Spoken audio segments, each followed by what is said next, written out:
காஷ்மீரை இணைக்கும் செனாப் ரயில் பாலம் திறப்பு. பிரதமர் மோடி வந்தே பாரத் ரயில் சேவையை தொடங்கி வைத்தார். ஸ்ரீநகர் நாட்டின் 42 ஆண்டுகால கனவுத் திட்டமான காஷ்மீரை நாட்டின் பிற பகுதிகளுடன் ரயில் மூலம் இணைக்கும் திட்டம் நிறைவேறியது. பிரதமர் நரேந்திர மோடி இன்று வெள்ளிக்கிழமை செனாப் ரயில் பாலத்தை திறந்து வைத்து வந்தே பாரத் ரயில் சேவையையும் தொடங்கி வைத்தார்.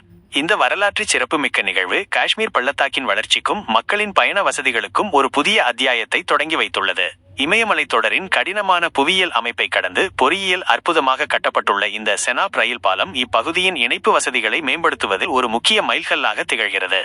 பிரதமர் மோடி செனாப் பாலத்தை திறந்து வைத்ததோடு காஷ்மீர் பள்ளத்தாக்கில் வந்தே பாரத் ரயில் சேவையையும் கொடியசைத்து தொடங்கி வைத்தார். இந்த அதிநவீன ரயில் சேவை இப்பகுதி மக்களுக்கு வேகமான மற்றும் வசதியான பயண அனுபவத்தை வழங்கும் என எதிர்பார்க்கப்படுகிறது.